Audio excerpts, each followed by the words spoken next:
কমাৰ্চৰ পৰা হাই ছেকেণ্ডাৰী উত্তীৰ্ণ হোৱাৰ পিছত ছাত্ৰ ছাত্ৰীসকলে কি কোৰ্চ কৰিব পাৰিব এই বিষয়ে এইটো ভিডিঅ' জৰিয়তে আলোচনা কৰা হ'ব আৰু সেই কোৰ্চবোৰ হৈছে BCom in finance, chartered accountancy, company secretary, BCom in CMA, BCom in banking and finance, BCom in accountancy, BCom in e-commerce, BCom in tourism and travel management. এইকেইটা কোৰ্চৰ বিষয়ে ইয়াতে আলোচনা কৰা হ'ব। তাৰে প্ৰথমটো কোৰ্চ হৈছে বিকম ইন ফাইনেন্স। এই কোৰ্চৰ মেইন ফ'কাছ হৈছে financial planning, investment, budgeting and managing financial operations of business. যিবোৰ ডাঙৰ ডাঙৰ কোম্পানী আছে সেই কোম্পানীবোৰ ৰান কৰিবলৈ হ'লে ফাইনেন্সিয়েল প্লানিং এটা কৰিব লাগে, তাত ইনভেষ্টমেণ্ট কৰিব লাগে, এটা বাজেট প্ৰিপেয়াৰ কৰিব লাগে আৰু সেই বাজেটটো মেনেজ কৰিব লাগে। এই কামবোৰ এইসকল ছাত্ৰ ছাত্ৰীয়ে কৰিব পাৰে।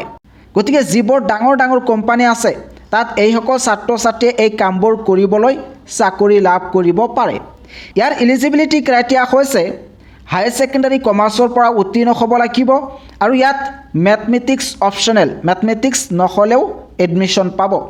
ইয়াৰ চেলাৰী কিন্তু বহুত, 3 পৰা 7 লাখ টকালৈকে ষ্টাৰ্টিঙত দিব। এইসকল ছাত্ৰ ছাত্ৰীয়ে গভৰ্ণমেণ্ট ছেক্টৰ আৰু প্ৰাইভেট ছেক্টৰ দুটাতেই কাম কৰিব পাৰিব। 2 নম্বৰ কোৰ্চটো হৈছে চাৰ্টাৰ্ড একাউণ্টেঞ্চি, ইয়াক CA বুলি কোৱা হয়। এই কোৰ্চটো হৈছে এটা প্ৰফেশ্যনেল কোৰ্চ। ইয়াতে একাউণ্টিং, টেক্সেশ্যন, অডিটিং আৰু ল হিচাপে কাম কৰিব পাৰে। ইয়াৰ এলিজিবিলিটি ক্ৰাইটেৰিয়া হায়াৰ ছেকেণ্ডাৰী উত্তীৰ্ণ হ'ব লাগিব। ইয়াতে যে কেৱল কমাৰ্চৰ ছাত্ৰ ছাত্ৰীসকলে পঢ়িব পাৰে তেনেকুৱা নহয়, অল ষ্ট্ৰীমৰ ছাত্ৰ ছাত্ৰীসকলে ইয়াতে পঢ়িব পাৰে। ইয়াৰ চেলাৰী 7 পৰা 20 লাখ টকালৈকে পাৰ ইয়াৰ। এই কোৰ্চটো কিন্তু ছাত্ৰ ছাত্ৰীৰ কাৰণে বহুত ইম্পৰ্টেণ্ট, কাৰণ ইয়াতে চেলাৰী বহুত বেছি আৰু এইসকল ছাত্ৰ ছাত্ৰীয়ে গভৰ্ণমেণ্ট আৰু প্ৰাইভেট দুটা ছেক্টৰত জব কৰিব পাৰে। প্ৰাইভেট চাৰ্টাৰ্ড একাউণ্টেণ্ট হিচাপে তেওঁলোকে কাম কৰিব পাৰে, অডিটৰ হিচাপে, CFO, কনচালটেণ্ট হিচাপে তেওঁলোকে ইয়াতে জব কৰিব পাৰে।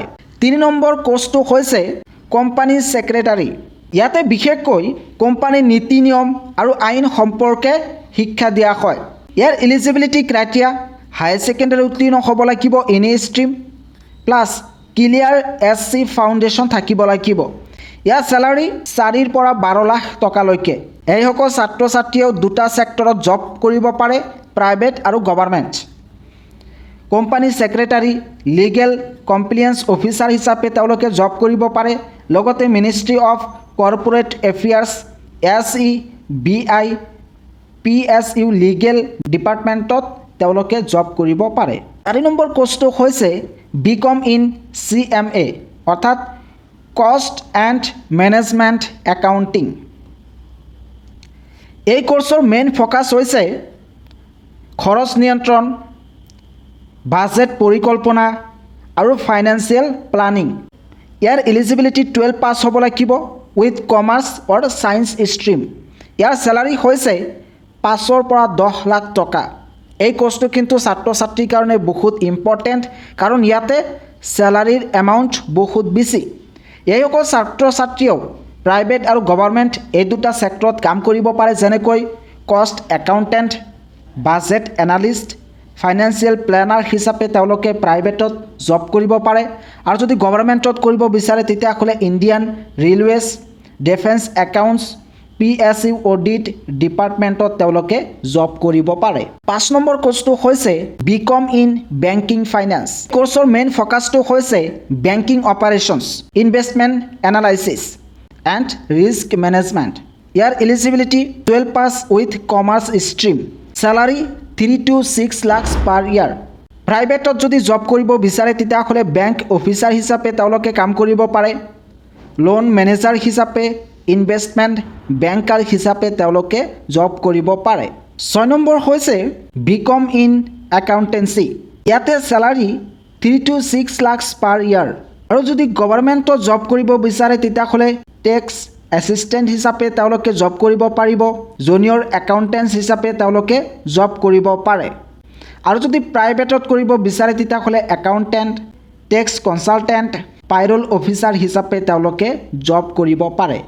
7 নম্বৰ আৰু মোষ্ট ইম্পৰ্টেণ্ট এটা কোৰ্চ হৈছে বিকম ইন ই-কমাৰ্চ। ইয়াৰ মেইন ফ'কাছটো হৈছে ডিজিটেল বিজনেছ অনলাইন মাৰ্কেটিং ইয়াৰ এলিজিবিলিটি ক্ৰাইটেৰিয়া 12 পাছ হ'ব লাগিব কমাৰ্চৰ পৰা আৰু ইয়াতে যদি জব পায় তেতিয়াহ'লে 3 পৰা 7 লাখ টকালৈকে পাৰ ইয়াৰ লাভ কৰিব পাৰে ইয়াতে দুটা সেক্টৰত তেওঁলোকে কাম কৰিব পাৰিব প্ৰাইভেট আৰু গভৰ্ণমেণ্ট তেওঁলোকে যদি প্ৰাইভেটত কৰিব বিচাৰে তেতিয়াহ'লে ই-কমাৰ্চ মেনেজাৰ হিচাপে জব কৰিব পাৰে লগতে online sales executive digital analyst হিচাপেও জব কৰিব পাৰে আৰু গভৰ্ণমেণ্টত তেওঁলোকে IT and commerce roles in government e-portal projects startups under digital India ইয়াতে তেওঁলোকে জব কৰিব পাৰে এইবোৰৰ ছাত্ৰ ছাত্ৰীৰ সংখ্যা বহুত কম যাৰ কাৰণে এইসকল ছাত্ৰ ছাত্ৰীয়ে অলপতে চাকৰি পায় কাৰণ ইয়াতে কম্পিটিশ্যন ক'বলৈ গ'লে বহুত কম 8 নম্বৰ হৈছে BCom in tourism and travel management ইয়াৰ মেইন ফ'কাছটো হৈছে tourism travel planning and hospitality বিজনেছেছ